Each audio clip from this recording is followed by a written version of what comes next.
Meenakshi ma'am, please go ahead.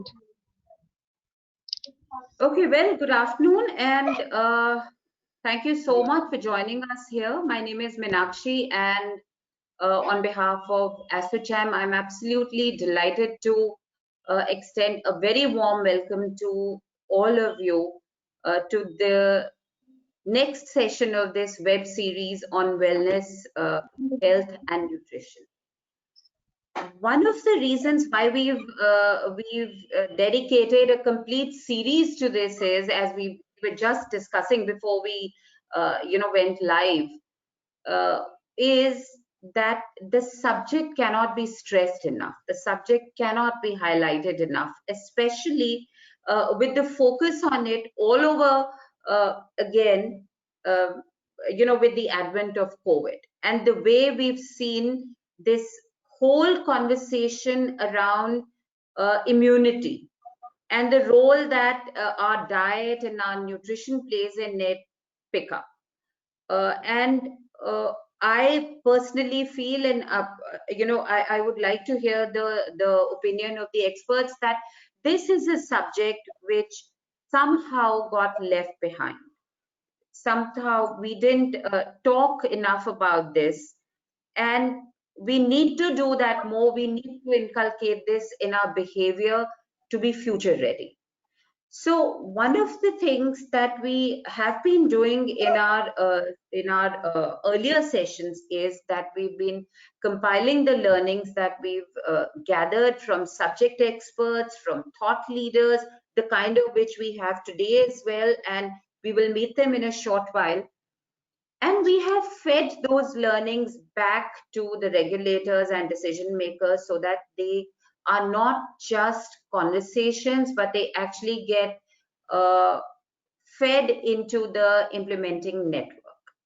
And we will do the same with today's session as well. I'm going to urge everybody to come back to us with your comments, suggestions, feedback, so that this conversation becomes all the more enriched with the value additions from the audiences.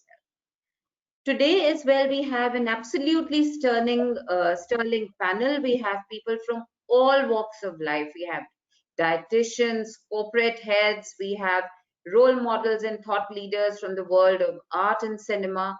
And I can't wait to listen to them. I'm going to ask Manjari to take us through that, who's herself uh, such an eminent voice in this space. She's a nutritionist and a very, very regular contributor to this program. Thank you so much, Manjari. Before I hand over to her, I'm just going to take this opportunity to thank everyone and extend a very warm welcome once again for being here. It's a pleasure to have you here, and I know uh, we will all learn more out of this session. Over to you, Manjari. We're waiting to go through this session. Yes, absolutely. I'll just switch on my microphone. Good afternoon, Meenakshi ma'am. Good afternoon, Upasana ma'am. Good afternoon, all the dignitaries, everybody who's here, Mr. Arun, Dr. Kanika, Mr. Parashar, Dr. Kriti. I believe you also soon be joined by Amrita, who is, I think the team has just checked with her.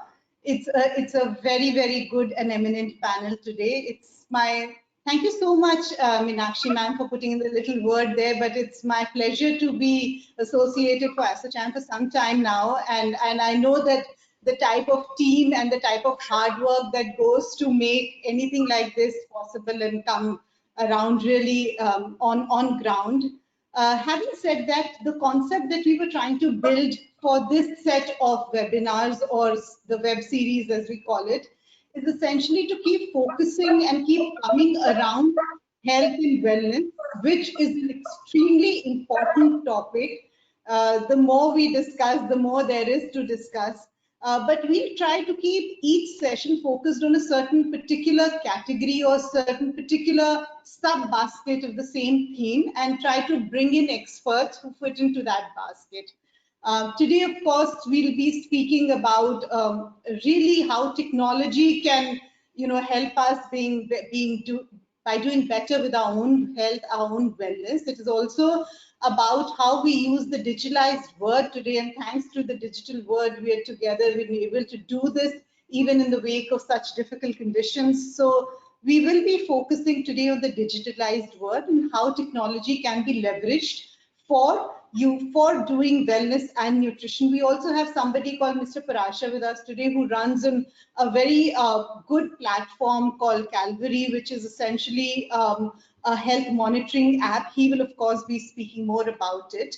As we go forward today, the first part of the session today is actually to be taken over by Upasana ma'am. Upasana ma'am, we all know, has been with ASSOCHAM for a very long time. She's the co-chair at ASSOCHAM, and it'll also be taken over by Ms. Amrita Rao. I will now first request Ms. Upasana Arora, who's the co-chair of ASSOCHAM Healthcare Council, and she's of course the chairperson of Yashoda Super Speciality Hospital. It's my privilege, ma'am, to invite you to say a few words to everybody who's attending this webinar and all of us who've joined in to speak with you and everybody else. Over to you, Upasana, ma'am. Thank you, Dr. Manjari. Thank you so much, and good evening, everyone.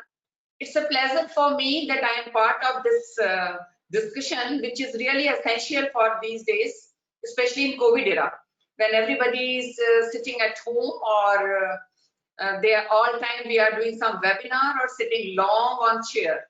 So it is really important for us to think about our nutrition and our wellness.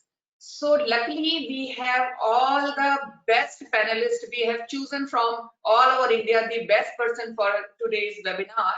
So everybody is going to get benefits from this. I am not talking about this much because everybody who is going to start, I don't want to put my words because they are expert in their field. As everybody knows that I am co-chair for ASSOCHAM. So I would like to draw your attention, all females who has joined as an attendee, and that we are doing really good in Women Forum of ASSOCHAM. So it is my request for all of you should become member of that, because then it is a very helpful platform for everyone. You are an educationist, or you are a fitness expert, or you are an artist, whatsoever. We have all categories in Women Forum, and we are working very closely with them. So it is going to be very beneficial for everybody. Like you will know that what is happening in your industry, or your network will be very strengthened.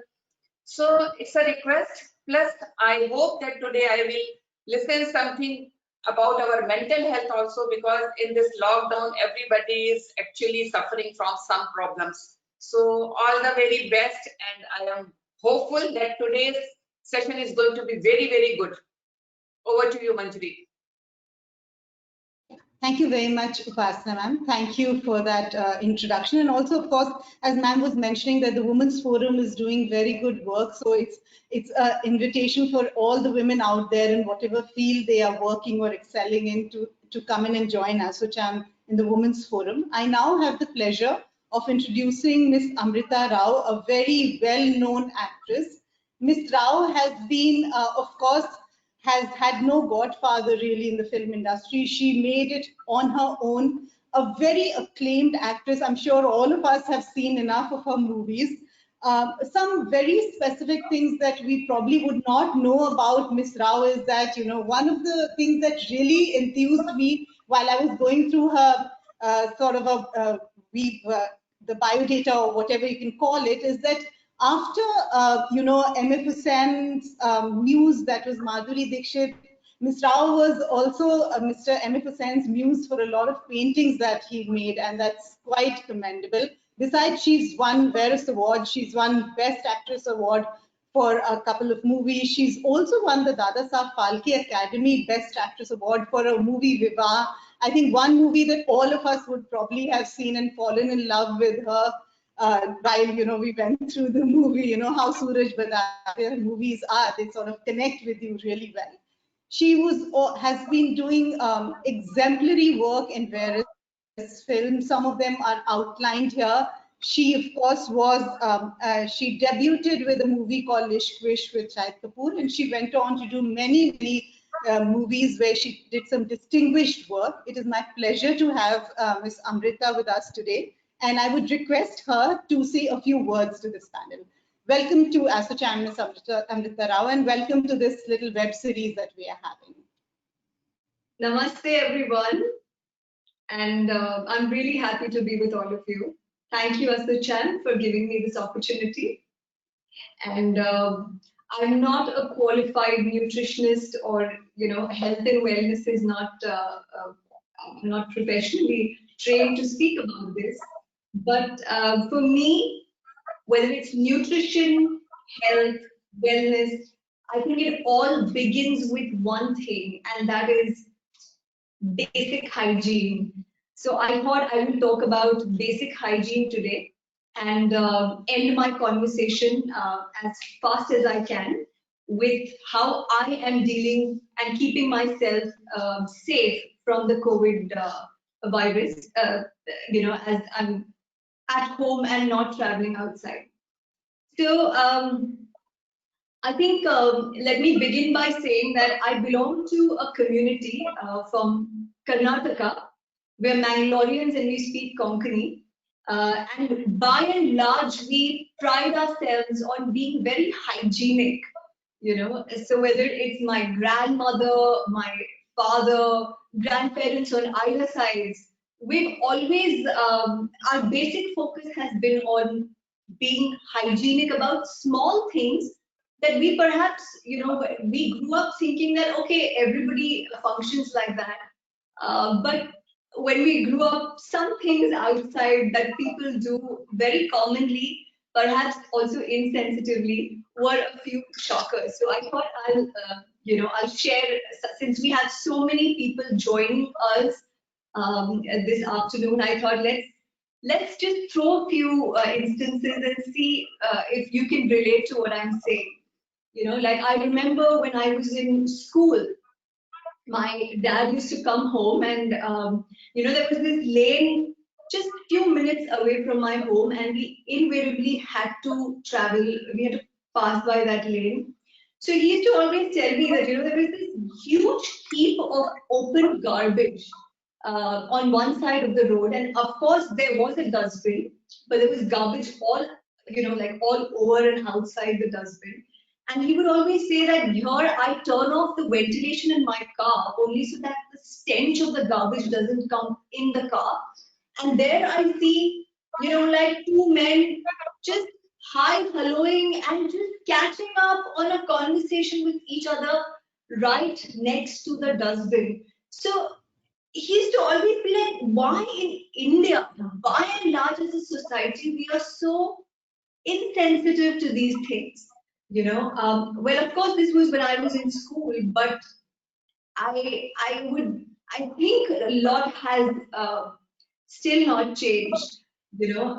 Also, I remember my dad was so particular about not, immediately washing hands after touching money and coins. He would always say that, coins, money travels from, from the poorest of people who are begging on the road to a rickshaw driver to a somebody at the vegetable vendor, and then it comes to you. So I remember this, like every time there was a money exchange or we touched money, we were very conscious about our hands and washing our hands immediately. And I have traveled for holidays with friends. I have seen them just like giving coins and change at the counter, and then like, touching their face and their ENT zone. I used to be like, oh my God, how can they do that? Also, something very common that we see, okay, as a family, we don't eat even each other's juta. So, it's very common that in family you share things out of your plate, but we've never believed in doing that. And I've never understood that concept also. So forget doing it in college or outside with other people. one thing I commonly see is when I'm with friends, like if there is like a box of popcorn or potato sticks or something, people tend to do this. They tend to put their hands in it, touch almost everything, and then put it in their mouth, unless they offer it to you. I have found that very unhygienic, and I've also seen people do that. I've seen people eat, like lick their fingers and put their fingers back into that and then offer you. I don't even want to mention the film Muhrats, where they cut the common cake and then one piece is fed to like 26 people standing in the row. And thank God I was never a part of that Muhrat. But, very small things, very, very small things. And that's why I think that when, like this topic about basic hygiene, even before the COVID thing came into existence, I was very keen on making a video on my YouTube channel and speaking about all these things. Now that we are in COVID times, we can only say that the Chinese are really smart. Like whatever they make, whether it's machhar marne ka racket ya insano ko marne ka racket, they have been very successful in locking down the whole world. So, and also because they are very hygienic people themselves, so they know all these the scope of insensitivity that exists in the world, and they have taken advantage of that. So having said that, I want to also mention about, as I'm talking to you, on the second floor of my apartment, there is a senior citizen who had COVID, and then now she's in Nanavati getting treated. She was always a little low on health. So obviously then there's a kid in their house, so I'm not expecting her that, I don't think she went out to contact the virus. So there are some things that I feel that, we started as a family immediately doing when this virus came into existence. So there are two things that I would like to share. One is how we operate when we go out and how we operate when we are in the house. So when we are in the house, we do not order any online shopping, unnecessary online shopping, calling for things. Even if we do, if there is something really, urgent that you need to call, we make sure that we keep the parcels outside the door for at least 2 or 3 days, because we can afford to do that. We have a space outside that's private to us, so we keep the parcels outside and then we get it in. Luckily, the society doesn't doesn't allow any anybody to enter the building. So the watchman comes up with the groceries. We have our salt water buckets ready. The groceries are dumped directly and immersed in salt water for like an hour or so, and then we wash it. Of course, by now, these small things I'm sure everybody is doing. And of course, money exchange, like even when there was a little bit of an unlock happening, when I traveled outside, I saw people take receipts and money at the toll naka directly in their hands, which I felt is, these are small negligences that people are doing without realizing. So every time, why don't you keep like a tray in your car, so you don't have to touch any receipt, any bill, any money directly in your hand. It just stays there in your car for a couple of hours till the virus dies. When you go out, of course, the first thing you do is you enter the lift. Don't touch the lift button directly with your hands. So something is one idea that my mom came up with, which I felt was very innovative, was, we just use a pen like this. You can maybe wrap up the nib with a scotch tape or something, and you press the button and you seal it. So there's no contact. So lockdown or no lockdown, we have to be very aware about having a complete hand lockdown and being very sensitive about what we are touching. I know a lot of things that perhaps you guys come from the health and nutrition profession, So you are aware of, like especially doctors, they know about virus and bacteria. So with COVID or without COVID, I hope that we have learned a lesson at least, and we have upscaled our levels of sensitivity. Waiters talking on your food. How many of you have experienced that? Like for me, when I go to a restaurant, I'm so particular about that. I always tell the waiter that, excuse me, if you don't mind, if you're bringing the order, can you please just serve it and not speak over the food? Because they have this habit, like they'll say, your biryani, ma'am, your biryani, or whatever. They'll pronounce your dish and they'll speak right over your dish before serving it to you. So I feel that we don't have to be in a situation where we have to say that, oh, thank God for coronavirus, now our waiters will not talk over the food. So we have to be sensitive to small things, and not to the doctors because they're already sensitive, but all to the many viewers who have joined us. I really hope some things have, from my experience, may have dropped a nickel somewhere.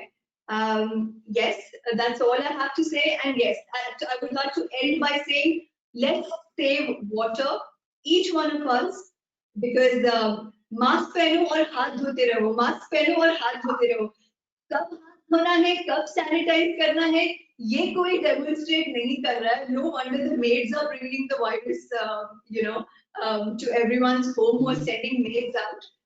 So yes, we have to be particular about small things, and we'll have bigger achievements. Yes, that's all I'd like to say. Thank you so much. Yeah, hi. Thank you, Amrita. That was really nice and, of course, very informative. And as you correctly said, that because in the healthcare, one of the things that is always on the top of our mind when we work in hospitals is hygiene and sanitation. Also because the people we are dealing with in a hospital setting are much more prone to infection with their immunity level. They're mostly immune compromised. They already have their health at a level lower than normal people would. So hygiene becomes a top thing to talk about. In fact, there's special policies, guidelines, protocols in ICUs and in ward settings for how, we contain nasocanial infections and do not allow one infection to spread from one patient to another.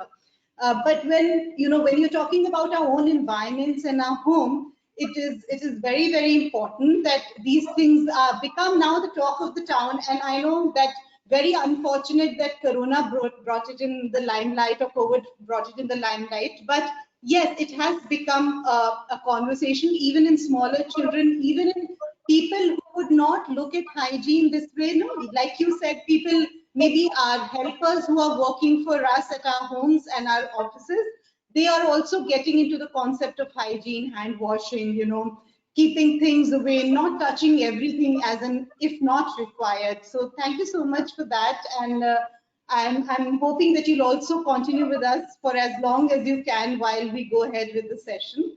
I will take this ahead now with Meenakshi ma'am's and Upasana ma'am's sort of permission to the panel discussion that we are here in today.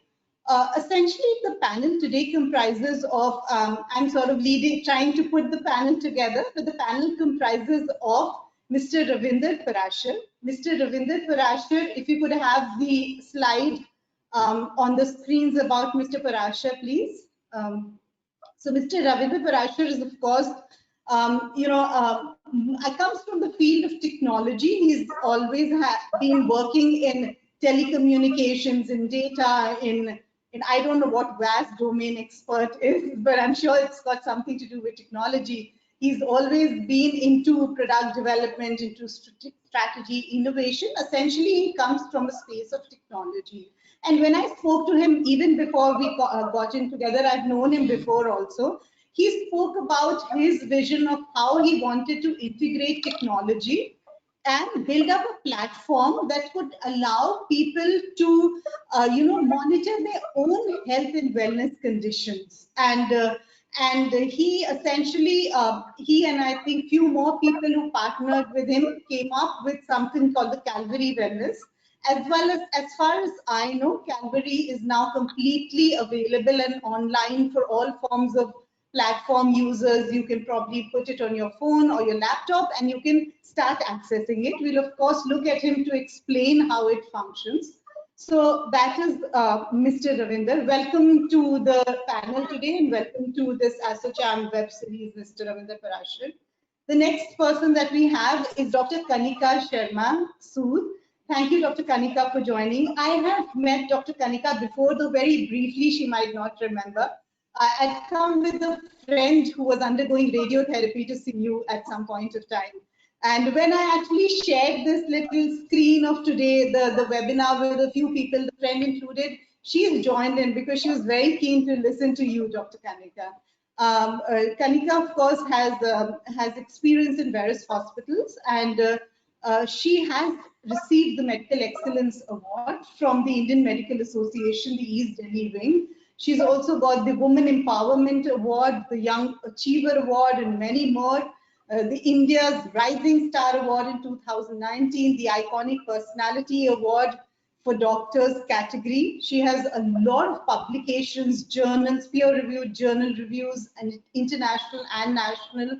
She's also authored chapters in the textbook of radiation oncology. By profession, Dr. Kanika Sharma Sood is a radiation oncologist, and no, not directly working in the space of nutrition, but she will probably help us understand how people who in immune compromised conditions, especially because we know that cancer is one disease where the strong drugs and the radiation compromise the immunity to a very large extent. And maybe that is one of the important discussions that we'll have with Dr. Kanika today. Thank you for joining the panel.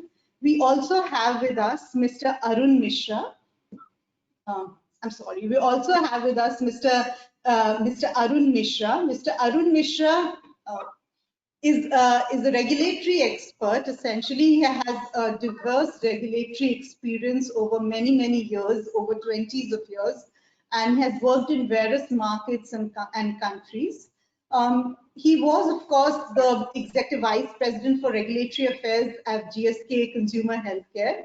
And before that, he was working with Abbott as a Director for Regulatory Affairs and for GSK in the United Kingdom, where he was responsible for developing and leading regulatory strategies for the emerging markets and for Asia Pacific. He's also worked for Pfizer and as the head regulatory affairs for Pfizer India. He's well recognized in the emerging markets for his drive for lead, for the expert work he does. His leadership and his domain expertise remain his very specific qualities that he's known for. I welcome Mr. Arun Mishra to the panel, and it's a pleasure to have you here, Mr. Mishra. We will be looking forward to hearing from you in the panel as we go ahead with the discussion. We are also joined today by Dr. Kriti Soni, and it's been an old association. I've known Kriti personally for some time. We also work in an organization where we deal a lot with Dabur and with their products, especially the Althea products that they have come up, which are very niche nutraceuticals, herbals, and botanicals. Kriti, of course, is now leading the formulations development for Dabur Research Foundation, which is a huge organization which is based in Hyderabad. And Kriti has a rich experience mostly in research and development. She's, of course, participating in many national international forums as a person who delivers and speaks. She's worked in various projects which have basically used novel formulations, and these formulations have been in the areas specifically of organ health, psoriasis, eczema, hypertension, pain management, anti-anxiety, etc.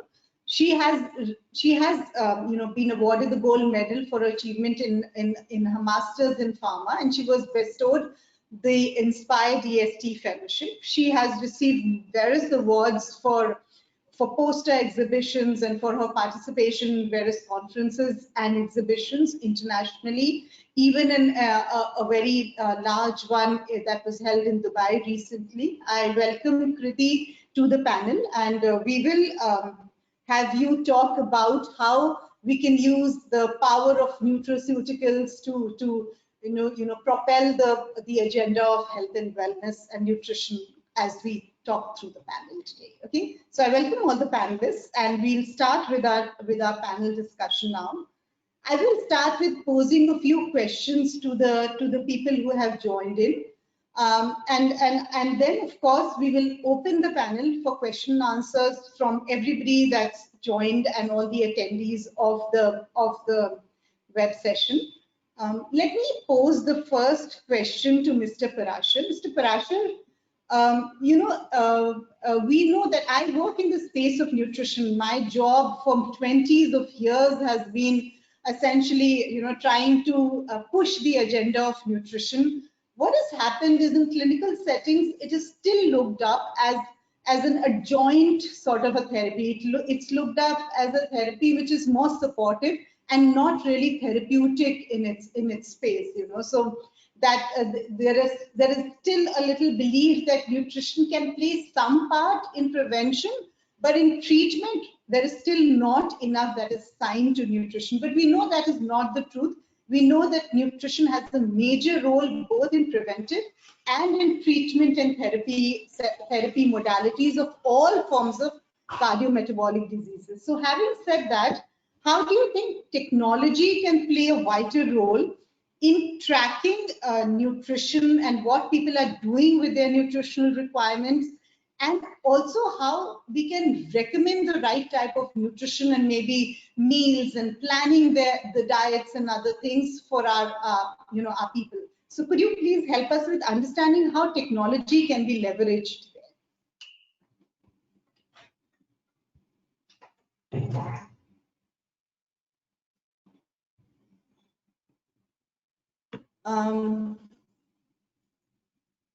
I think you're on mute, Mr. Parashar. Mr. Parashar? I think Mr. Parashar is on mute. Can we please check that?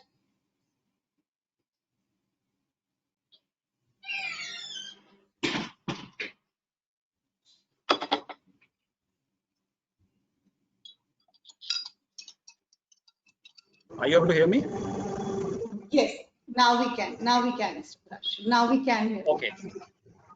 Sure. So let me begin with thanking Dr. Manjri and SHM for having me here. You have absolutely right in putting these words that preventive healthcare and specifically nutrition is a big miss in India, right? So let me begin with saying that nutrition definitely plays an important role in preventing disease and is vital to the restoration of health and quality of life. The next phase of disease prevention through nutrition is tailoring dietary recommendation to the individuals. Now, having said that, the question arises is, are there technical solutions available? And the answer is yes. Are they easy to use? Answer could be maybe. Now, coming to Calvary. So Calvary basically stands for verifying your calories. So Calvary is an approach towards healthy well-being by monitoring and tracking your nutrition. And it's the easiest way, believe me. Coming to the technology part of it, we have used multiple layers of technology, and it has a powerful AI engine which makes it further easy to log your food actually. So you just open up the Calvary camera, click the food picture, so it extracts what food it is, and it also gives you different macros of it.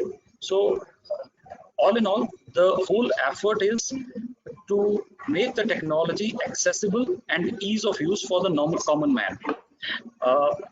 So we are basically trying to bring in the image recognition technology to food detection. And this is probably the first time in India such an attempt has been made.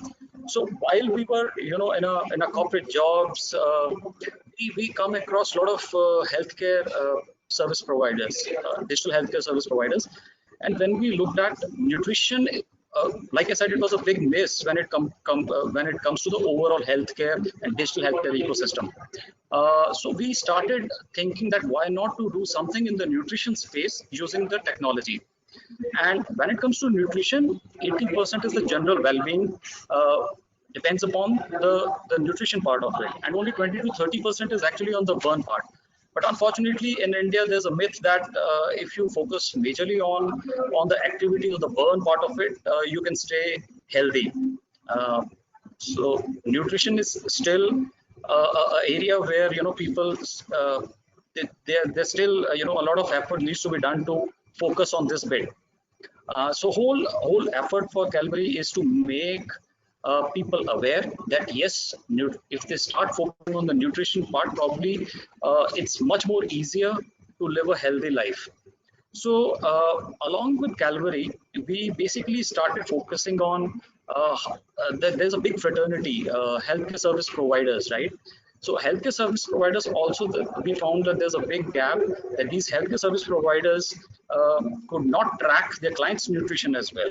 So then we started parallelly working on another platform whereby the health service providers could actually take use of technology and can track their clients' nutrition almost real-time basis, right? And with that information, they can very well plan the meals or the nutrition or the macros which the clients needs to be focused on. So this is a bit about the Calvary as a technology and Calvary as a platform.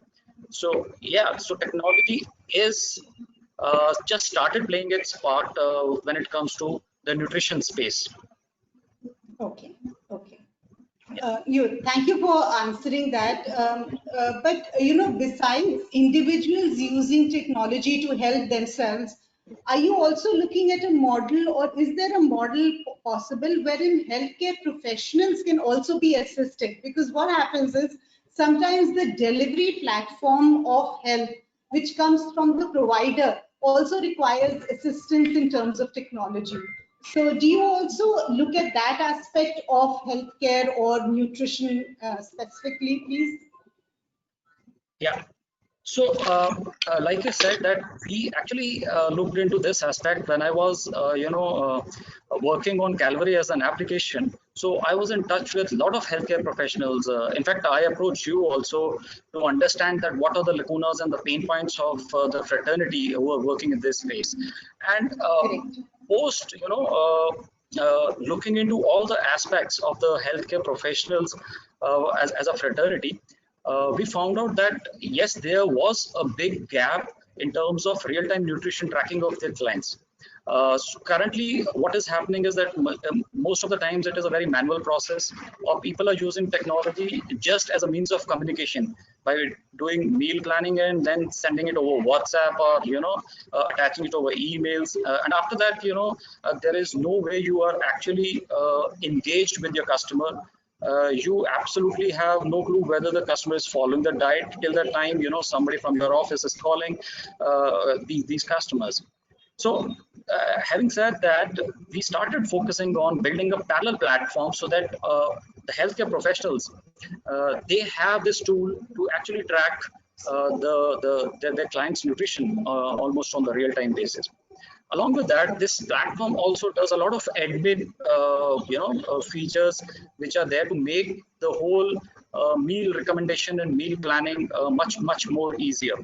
So there are a lot of features where you can actually create the meal templates and then recommend the meal templates almost real time. You will be able to edit these templates on the fly. And once you publish the meal plan, this is getting published to the client on the Calvary application real time.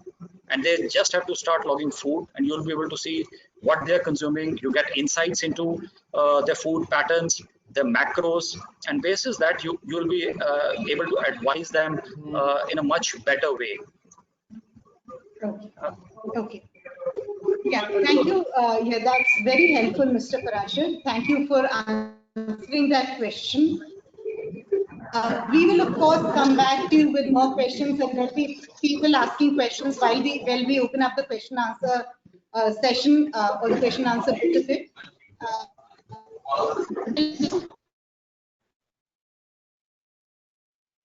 I will now shift my focus to Kanika. Dr. Kanika, I have a couple of questions for you. The first is, of course,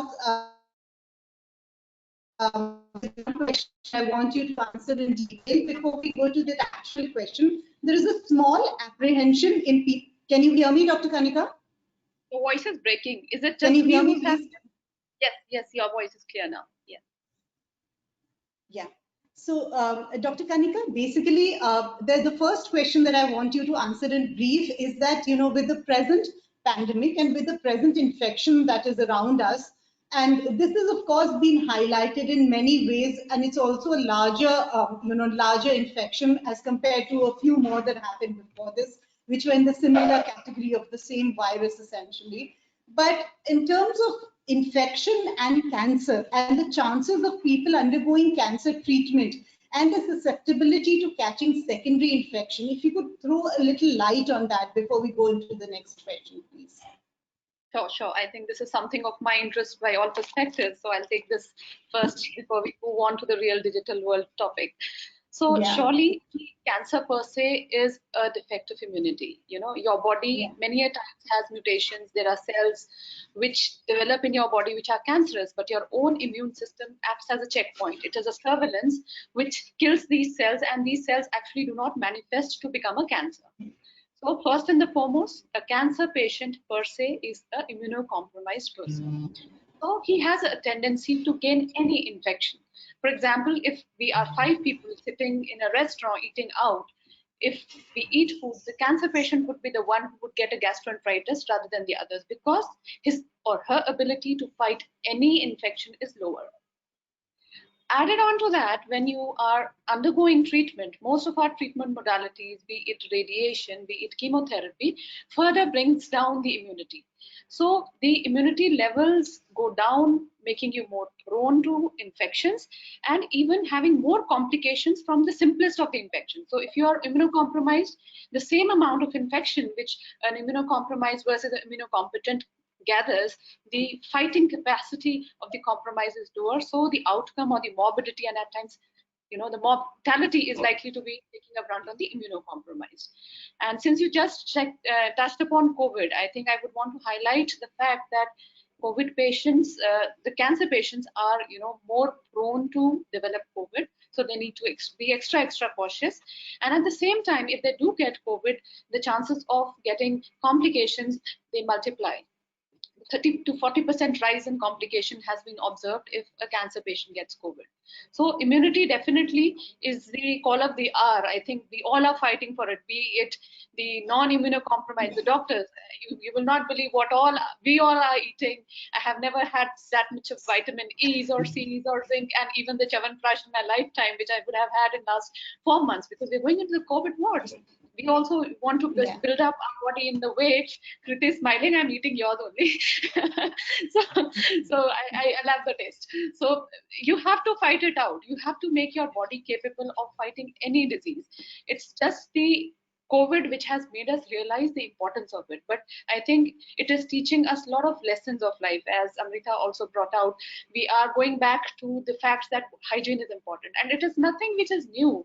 I think our grandmothers, our grandparents, they had such beautiful lifestyles, shoes outside the house, first washing hands and feet, then coming inside. This is something we actually forgot. Corona is just reminding us that the Indian way of life has been the best way of lifestyle. I think I may absolutely. I'd love to second that actually, because because you work in the cancer space, I work in the wellness space. And one of the questions that we constantly get today is, I don't want to get the infection. What can I do? So when you say, what can I do? Many times people think it's just consuming. Of course, it is consuming the nutraceuticals that you spoke about in the nutrition. But we try to sit down with immunity, or the system of immunity is essentially a system in the body, just like a cardiovascular system or a respiratory system. And your immunity is directly a proportion of your health. The more healthier you are, the healthier your immune system will be. So, of course, there are small things, short-term measures that will help. But the long term that will help is essentially one, to build up immunity over time, with the best food, with the best hygiene practices, with enough activity. I think mental health is also a very strong part of it, because your mental status can affect your immune system very, very very strongly. Having said that, I will pose the next question to you, Dr. Kanika. Just one moment, please. Yeah. Yeah, so I would like to know from you that what are your thoughts on the fact that we can use some digital platforms in managing lifestyle diseases. So not just being healthy, but actually looking at managing lifestyle diseases using platforms. What's your take on that, Dr. Kanika? So I'm a very strong proponent of the involvement of the digital world into the healthcare.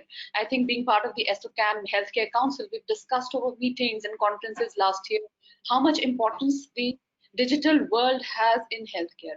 First and foremost, you must realize the power of the technology. You see a handset, a mobile set in hand of every person you look around you. So it is a wonderful tool to dispense health education, to gather health statistics, and even dispense knowledge with regards to health practices. So I will take it in two formats. So first of all, I think Ravinderji was talking beautifully about the digital calorie intake tracking. I've been using one of the apps, and beautifully these prompt you what to eat, what not to eat. But we also would want to educate. We want behavioral changes, because whatever we see in these tracking modes is just, you know, a short-term gain. A person wants to lose certain amount of weight. We want to make behavioral changes, because a lot of diseases, I'm not just talking of cancer. Cancer is just one part of it. A lot of diseases are health, lifestyle related. If I go by stats, it's believed that by 2030, 58% of the adults would be obese, and obesity is the root cause of so many diseases. It's thyroid disease, diabetes, hypertension, malignancies like endometrial cancers, prostate cancers, breast cancer. These are all, more related to your central truncal obesity. So if you can introduce certain lifestyle behaviors in people, you are doing a primary prevention. You are per se preventing the disease from happening, first of all. Second thing, these tools, these digital medias, they can also, create an interface. They have an AI component to it. You need to have a healthcare provider, nutritionist, or the endocrinologist or the doctor concerned to integrate that information, so that you can also introduce therapeutics into that particular module. So you know that this person is eating this, and this is how this diet is working on this patient, but the glycemic index is this. So the portal, the platform interfaces even with the healthcare system, maybe the HIS system, and gives input to that particular person that, okay, you're doing right changes, but you also need to change your medications or whatever.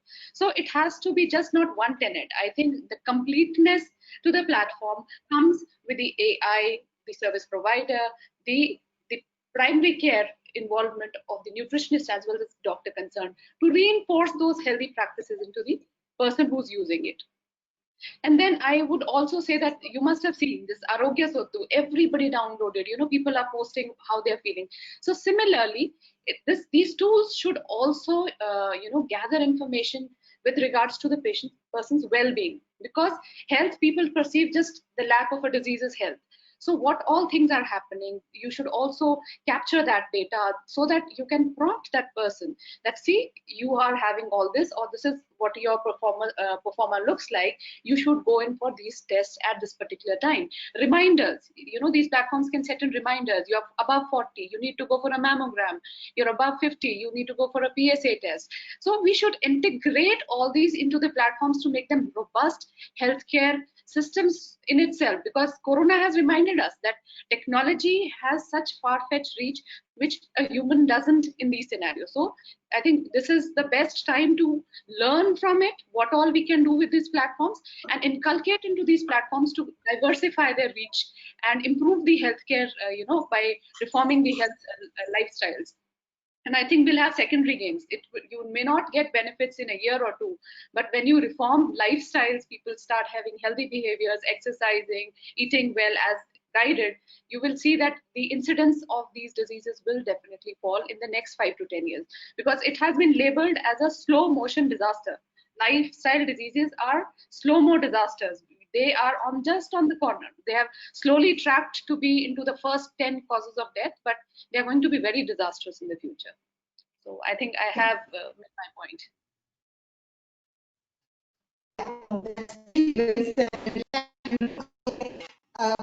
One thing you spoke about is how these platforms can also prompt people for lifestyle changes, and also prompt people to get into understanding their health, So I think that's a very valid situation because there is a lot of possibility of technology to essentially, getting people to understand that this behavior of yours is probably leading you to a certain sort of some sort of a lifestyle disease or disorder going forward in life. We of course know what the metabolic syndrome we're talking about.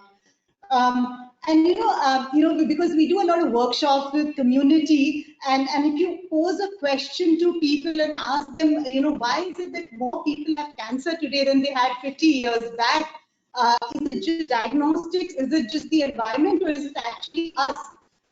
Many times, 90% of the people attribute it to more diagnosis and more environmental pollutants, not really taking the onus onto their own behavior, So that's extremely important. If people could take onus for their behavior, and also I think human psyche is like this, that once they are preempted or they are prompted or they are repeatedly told about, they do gather that information, and it will cause some sort of lifestyle behavioral changes, as you were saying. So yeah, that's a very, very good suggestion, Dr. Kanika. We'll come back to you again with some more questions. I'm now going forward to Dr. Kriti, and I have a question for you, Dr. Kriti. So what has happened is, as Dr. Kanika was saying, she's popping in zinc and vitamin D and vitamin C, the amount she had never eaten in her life, Now that brings us to the next question. The fact is that with this, there has been a mushrooming of products across the shelves, from us to everybody talking about it, people not even doing health and wellness, sort of diving into the possibility of coming up with their own diet of nutrition, And therefore, I think it's very important that governments and regulatory authorities have a more stricter control on what is coming out as products that people should consume. So my question to you in that perspective is that what do you think is the regulatory aspect, which is related to nutraceutical supplements specifically, nutraceuticals, herbs, and botanicals? What are the regulatory aspects that should be linked closely to them now? Yeah, thank you, Dr. Manjari, for the question. And I would say that, this is an excellent flow of knowledge happening over here. And I totally agree with what Dr. Kanika said, that health is actually, is a holistic thing. It's not just your physical wellness. It's all about your mental and social wellness as well. So now coming back to your question, Dr. Manjari, as you know, we have already been speaking about different supplements that people are popping up these days, on the name of immunity, that there has been a lot of emphasis on vitamin D, zinc, vitamin B12, vitamin C, as for the matter, because these vitamins are somehow we used to have them naturally through our diets, but because of changes in the diet pattern and the social behaviors, what has happened in the past few years is that the immunity levels of people have literally gone down. And that is because of the dietary habits, basically, because we have not been eating a balanced diet. We have not been taking the nutrients that are required on a day-to-day basis, both macro and micronutrients. So because of this situation, we see that there is a lot of mushrooming, and you can say that flooding of all these supplements has happened. But when we see the regulatory aspect of this, it is very important to select a proper supplement, because vitamins and minerals are something which cause problems even in the the suboptimal doses and even in the higher doses. So it is very important to take appropriate amounts of these nutrients, or say for example vitamins and minerals, so that they do not cause any toxic issues to a person in case of an overdose. So the major guidelines which cover all these supplements, be it the herbals or be it the vitamins and minerals, is FSSAI as well as the DCGI right now. FSSAI deals with all the food supplements per se. DCGI deals typically with the vitamins which are in the drug category. So there is a very thin line of demarcation regarding vitamins in both food and DCGI norms. But still, you know, the major products which are in the market these days are as per the FSSAI norms. So you know, the FSSAI, I really, you know, like to thank the people who have designed the guidelines which are there for the FSSAI products. So when a product is licensed under FSSAI, you have to stick to the guidelines which are given in the appendix, or you can say the Gazette of FSSAI. So they are clearly defined as different schedules wherein the herbs which are approved by FSSAI. So major reason for approving these herbs for human use is that all these herbs, they're not necessarily the Ayurvedic herbs. Say for example, because you know Ayush Ministry has come up with a lot of suggestions to common man these days, that you have Giloy, you have Ashwagandha, and a lot of supplements which have, you know, come as kadas and everything, so that people can take on their own accord in their own homes. But the thing is that these herbs are available in the FSSAI compendium as well. So what is the difference exactly? I would like to reiterate over here. So the difference lies here is that FSSAI has some exotic herbs as well. Ayush typically has those herbs which are Indian in origin, but FSSAI has some exotic herbs. But the main, you know, the reason for having those herbs in those gazettes is that these herbs have a safety and efficacy profile established over a use of 30 years. So they have a lot of you know, background data attached to them, which ensures the regulatory authorities that this is safe for human consumption, and they have clearly defined the daily dosage. So one cannot exceed the daily dosage which is in there. For example, if I talk about ashwagandha, which is being recommended a lot these days because of both the reasons that it caters to your immunity, as well as it helps to manage the stress levels, because it is known to be a neuronal tonic. So what happens over there is that FSSAI has clearly defined that you cannot exceed the consumption of ashwagandha extract more than 500 mg per day. So it's not that a rampant use of ashwagandha that I go on popping 4 pills a day and is okay for me. It is not okay. So that is why, you know, regulatory has put a very strict guideline over there that you have to adhere to these dosages in order to avoid toxic reactions. Otherwise, there's no such thing happening that, you know, this herb will cause you any side effect if you take it in an. But only thing is that, you know, we don't want it to interfere into some other bodily functions. That is why there has been a demarcation, or you can say a hard stop for the dose.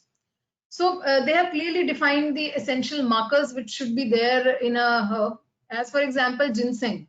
If we say, we hear a lot about ginseng. So ginseng is a very nice herb which can cater to your immunity issues. It can slow down the aging process. It is an excellent antioxidant. So they have clearly defined that ginseng has an active constituent called ginsenoside. It should not exceed 50% of the total content. Very clearly defined. So you cannot, you know, just it is responsibility of the industry or say the regulators that they cannot give a rampant dosage of these herbs. Coming to the vitamin aspect, so vitamins are also defined as per the doses which, you know, ICMR has given, and there is an RDA associated with recommended daily allowance for all these herbs. So it is very essential for formulators to adhere to those RDAs, so that people know the right dosages and they are very much aware that, you know, what kind of dosing should be there. In case a person is having a lot of deficiency, they can opt for higher dosages of those vitamins. Like for example, as per DCGI or as per FSSAI, if I go by the DCGI norms, you can find a 500 mcg vitamin B12 supplement in the market, and there is a 1500 mcg vitamin B12 supplement in the market. So it is, you know, it has to be taken with the consultation of a physician or say a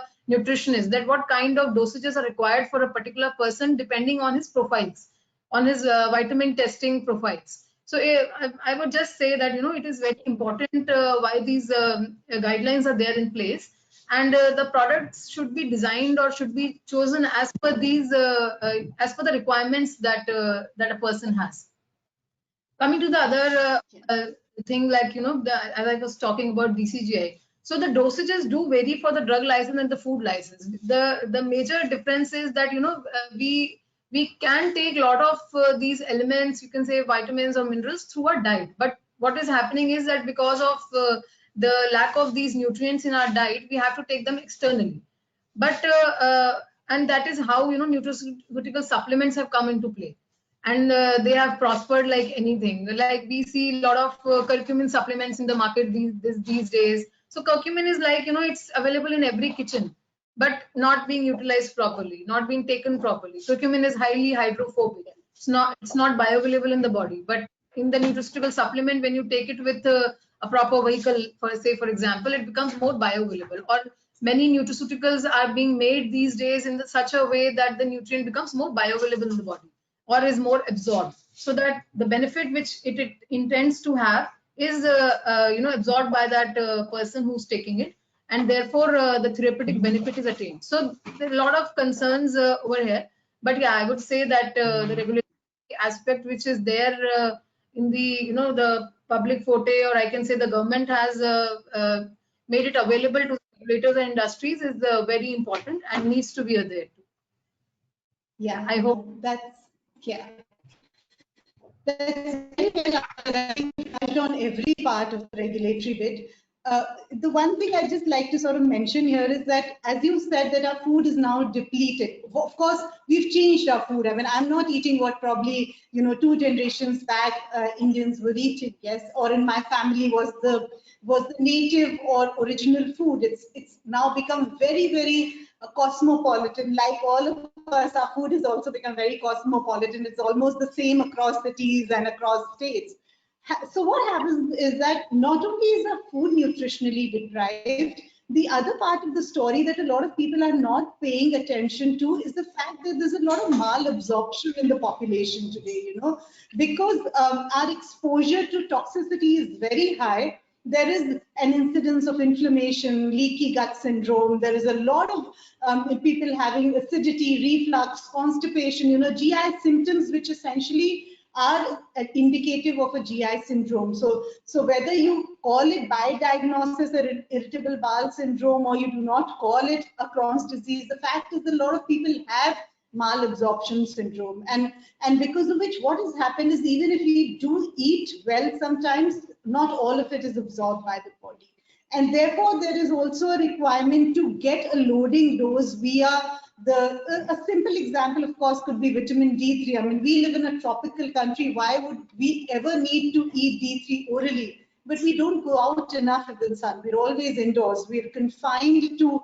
and we make these beautiful homes and houses where we don't need to go out, eventually ending up eating a supplement. And when you're popping in a supplement or eating a supplement as prescribed, I think it's extremely important that there is very good regulation, and of course the industry follows the right method of putting it across to the consumer, because if they're designed to do a certain purpose, they should be designed in that bracket, as you pointed out, the dosages that you can't just give whatever amount of a supplement is required. You need to give, one, the recommended dose, and also the correct dose, which is ample or adequate for the person who's consuming it. So yeah, we'll come back to you again, Dr. Kriti, for more questions. I'm now going forward to our next panelist, Mr. Arun. Do we have Mr. Arun Mishra here? Yeah. Mr. Arun, of course, comes from Unilever. He's the Global Nutrition Head of Global Nutritional Regulatory Affairs at Hindustan Unilever. And I have a question to Mr. Arun. What do you think from the industry perspective? I mean, we work on hospital and healthcare setting. So from the industry perspective, what do you think is the role of nutrition now, not just in the COVID days, but generally in the life of most people today?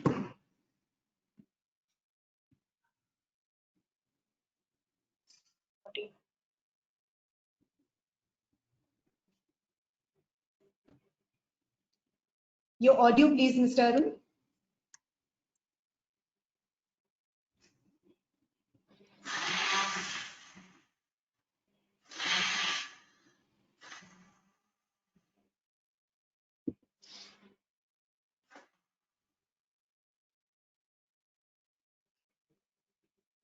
Your audio, please, Mr. Arun.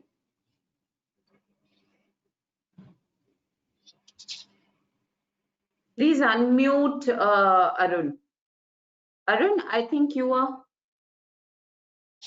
He's unmuted. He doesn't seem to be muted. Some issue with his microphone, I believe. Yeah. Payal, can you check? Okay, ma'am. I'll just get back to you over this. I'll just speak to him. Manjari, I want to make a point. I wanted to speak about this self-medication which people. Can I make a point? Yeah. Yes, please go ahead, Dr. Kanika, while we get Mr. Arun on the line. So Kriti has actually brought up a very good point regarding the use self-medication. A lot of people take a lot of supplements without. I'm trying to unmute, but I don't know what's happening. They read on the Google. At least it happens a lot with our cancer patients. They tend to just read up on the Google, find out some magical supplement which will be helpful during treatment and maybe could overcome the side effects of treatment. But I think self-medication is the most harmful thing a person can do to oneself, because most cancer patients do not realize that the antioxidant supplements are detrimental to their therapy. They interfere with their actual treatment. Radiation is an oxidative injury. They reverse the radiation injury, so you're also losing your chances of cure. So even for chemo, there are studies saying that you should not be taking these antioxidants with your therapy. But since you read so much which is uncensored information, there is no medical person authenticated whether you require it or not. I think something of self-medication and over-the-counter medication is something we should be concerned of as people in charge for wellness, because over medicating oneself definitely can cause a lot of harms. I've seen people carrying reports of investigations with soaring high vitamin B12 levels, and they are just popping pills on pills. So I think this also should go to the general public, that one should not take the supplements also without the supervision of some healthcare provider, whosoever they are in touch with. Yes, I agree. I think. Arun, do we have with you now? Do we have you with us? Yeah, can you hear me now? I can hear you. Yes, yes, Yeah. we can. Sorry for the technological glitch. First of all, thank you, Dr. Manjari, and thank you, Meenakshi, for inviting me. And I want to say good evening to Dr. Kanika and Dr. Kriti and Ravinder as well. Good evening. I hope you and family and all our audience are safe and home. A couple of thoughts I wanted to share. I think a lot has been already spoken, but I wanted to share my thoughts. And I'll come back to your point, Dr. Manjari, as well around nutrition. So if you look at how this whole crisis, unprecedented, almost 100 years, last one was Spanish flu we had, has really forced us to change in many directions. And Dr. Kanika talked about behavior change is one of them that we see. And what we see, I think it's important to look at what is coming in terms of trend, and then we see how we are trying to cope and how future may look like in all aspects.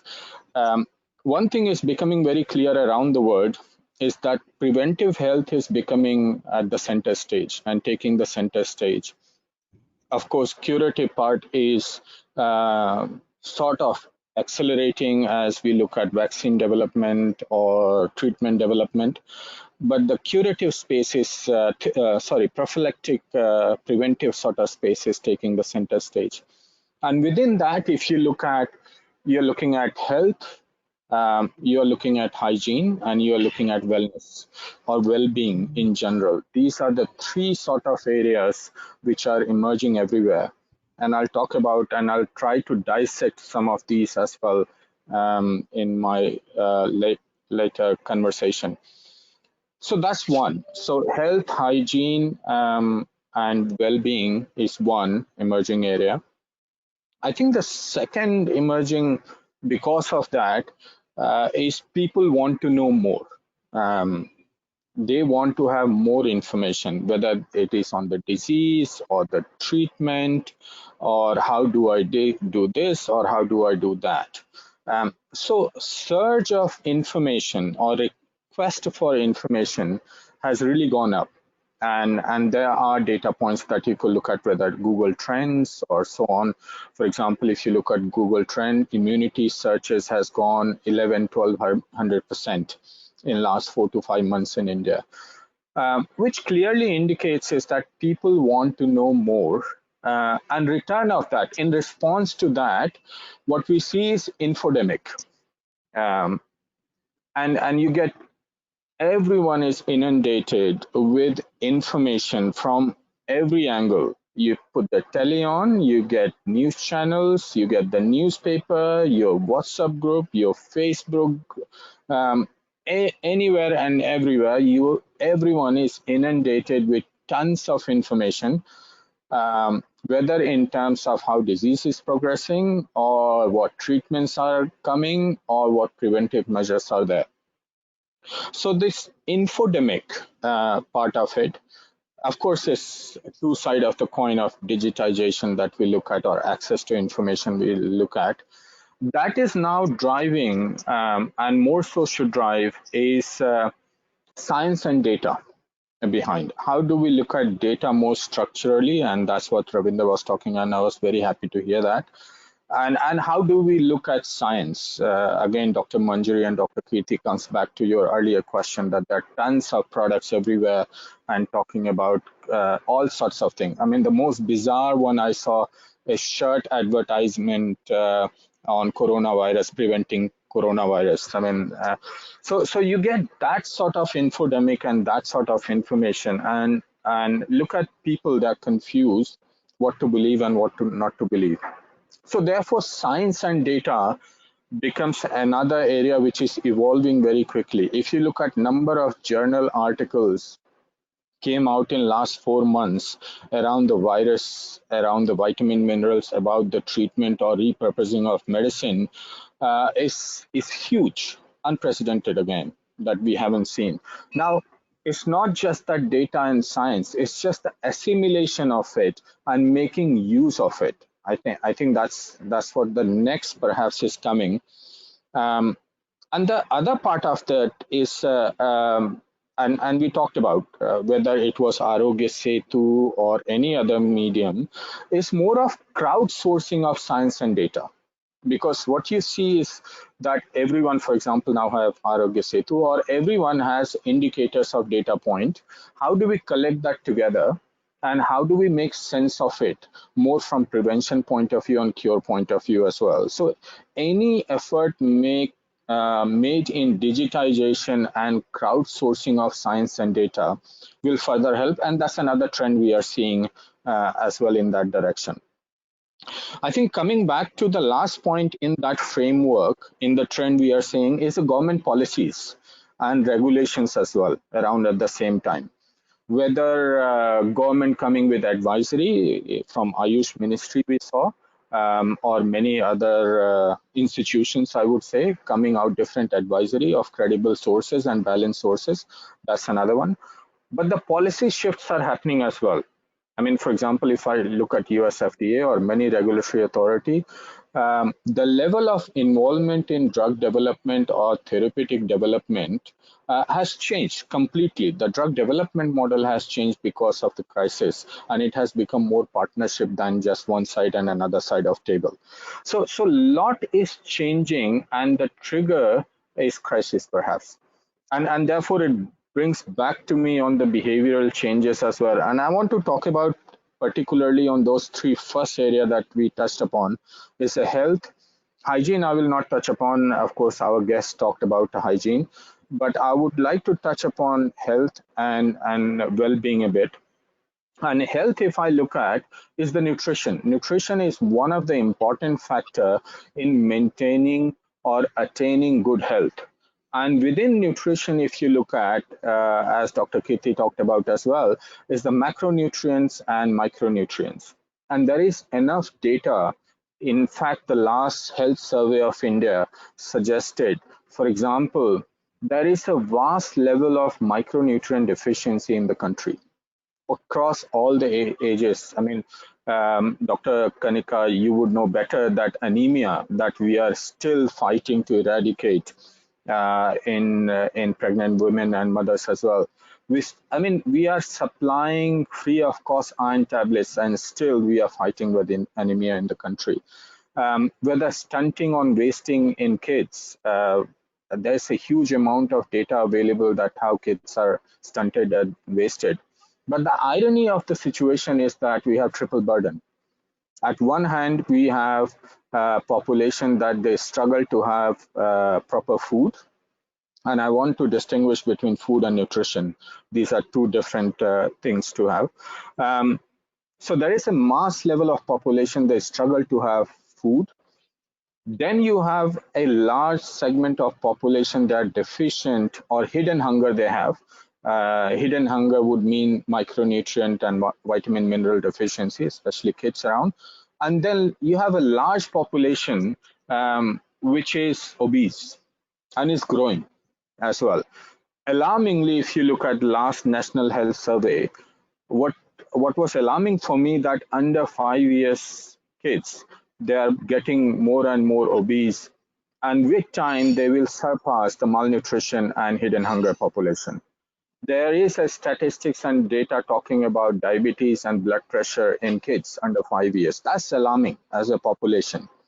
So if you look at sit back from country population point of view and country policy point of view, it's a very complex problem we have at hand. At one hand, you have malnutrition, and then you have overnutrition, and then in between, you have hidden hunger as well. And of course, then driving policies, whether food fortification from FSI, which is driving from micronutrient deficiency to address micronutrient deficiency, is one area. But I think the key here is that how do we bring our collective science and technology and power of companies together to address the nutrition tragedy of nutrition of the country, and how do we make affordable nutrition more accessible?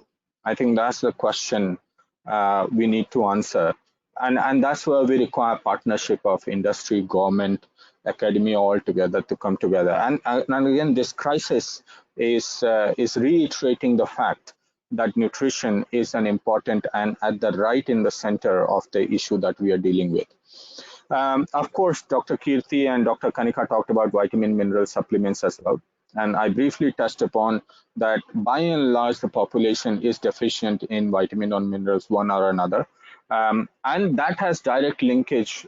Let's say one of the system you have is immune system has a direct linkage. And more so from preventive and protective care point of view against this virus, your immunity really plays an important role. And therefore, how do you see that supplementing your immune system with aids that you have, whether it's a vitamin, mineral supplements or appropriate food and nutrition, which can keep you healthy? I think that's one part of it. And then the second part is the well-being. That I would like to touch upon briefly. And within that is, I think people around us and all of us are going through a lot. And therefore, mental health is becoming one of the area that we need to focus more a bit. Whether it is stress because of the situation you have, or the stress because of the unfortunate events may happen around you, or various other stress that you may have with your businesses, job losses, and so on and so forth. So mental health is another area. I think that's another emerging area that we need to understand and address. That how do we address together is one part. But I think some of the underlying tools that we could look at, or existing tools that we look at, which is already in our system. Again, I'll go back to yoga and meditation. And there is enough literature published. For example, the oxygen saturation level goes up if you do proper pranayama. And that is well documented in the research articles. If you do meditation, your blood pressure and stress level goes down, and there's a clinical indication to prove that, and there are thousands of articles already published. How do we look at our roots and some of the practices that we already have in our society and system to utilize those tools to really address some of the issues around well-being? Physical exercise is another one, and there is a well-established fact that helps in the immune system from the nutrition and health and well-being point of view. Drinking enough water, sleeping is again linked with the immune function and health as well. So there are various factors. Again, I will go back to infodemic, that how do we bring some of the credible practices which are backed by science and data to people in a very simple way so that it can help them to pass through this crisis and manage the life in much better way. So those are some of the thoughts I had, which I really wanted to share, but I'll be happy to go into more discussion mode, Dr. Manjari, if time permits, and happy to answer questions as well and debate. Thank you. Thank you, thank you. That was, of course, all. I think you covered the entire holistic preview of health, which is not just, of course, limited to nutrition. In fact, you know, we and all the doctors who know here already, and for the people who are attending, now we've started talking to people about the nitro dump. You know, I mean, why do you want to look at medical infrastructure or treatments to increase your nitric oxide load? There is a simple activity you could do and increase the amount of nitric acid in your body. So, as you correctly said, whether it is you know, Indian yoga, meditation, which is, by the way, clinically proven not only for improving wellness, but to actually cause biochemical and metabolic changes in the body. So there is a bioregulatory pathway which is controlled by, and you know, I'll just go a bit further here. You know, everybody is talking genetics, everybody knows genetics. Not many people are talking about epigenetics, you know, and the fact that I can modulate the expression of my genes with the food I eat is a very big power in my food. You know, I can also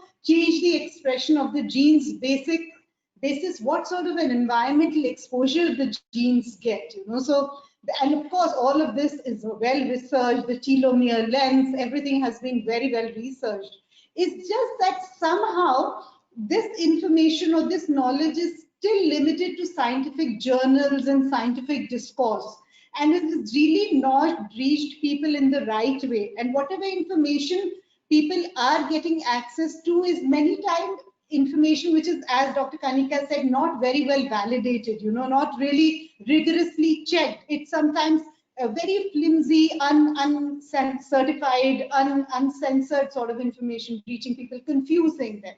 If we could clear up the line of communication and if we could allow these medical researchers to reach the ground person in a very simple, easy to do and clean format, which is also a validated format. I think that is, and behavioral, and sadly for a country like India with the type of population and the facilities and the infrastructure and the scale at which our economy functions, I think our savior is going to be our self-help, you know. And if self-help is not focused enough, prevention is not focused enough, and there's not enough policy around it, treatment can never be complete for the type of population and the infrastructure that we come with as a country. So, and as you said, Mr. Arun, that there's enough in our own culture and our own systems. You know, today, because we talk a lot about fasting and the concept of eating less,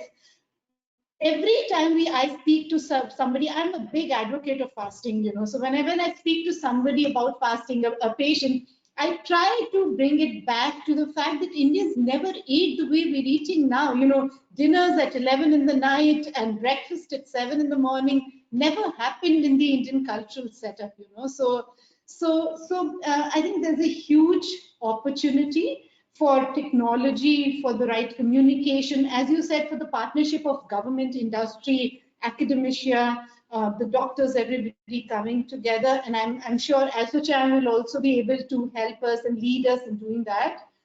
It's been a very fruitful sort of a discussion today. I'm sure all of us have more to add, but I'll check with Payal, and I think because of limited time, we'll want to open this session for questions from people who are attending so that we can also answer some of the queries that they have. So I think Payal will open the session now for our people who are attending, and if they have any questions that they'd like to, you know, pose. Thank you, Dr. Manjari. The question round is supposed to happen, but since we are just having with the time issues, I think we should go for a wind-up thing. And the questions we are be having through email, we'll forward it to the panelists, and they can answer back to us through same. Okay. So sorry for the. I think we are all done with our time and whatever little we could say today. But thank you all for joining in. Pleasure to interact with all of you. I've not had the chance to meet many of you before personally, but as this silly word opens up, we're able to meet each other more physically. Look forward to all that again when we can sit in, actual physical places where we can, exchange energies also with each other. Until then, take care of yourselves. I'll pass on and request either Upasana ma'am or Meenakshi ma'am to take over from here and see if you, and please help me close this session today, please. Do we have Upasana ma'am or Meenakshi ma'am with us still? Fine. Yes, I see. ma'am. Yeah. Well, I just wanted to say thank you. Every time there is a discussion on this subject, you come out with a new learning. And Arun, you were not there, but before we started, we were just saying that the importance of this subject cannot be highlighted enough. The Yeah. more you hear, the more you learn. The more you hear, the more you realize that the more you hear, the less you knew. So I think, therefore, I'm absolutely convinced that this web series was a much required thing. I'm sure we will continue with conversations around this. Thank you so much, all the panelists. You took time. All of you are very busy. I know that, but yet you take time out. You contribute to this effort, and at ASSOCHAM, we are very grateful for that. So I would like to say thank you once again. I think whatever questions we get, we will continue to direct them towards the panelists and get back to people with answers. Thanks a lot. Stay safe till we meet again. Thank you, Meenakshi. Thank you, everybody. Stay safe. Thank you, everyone.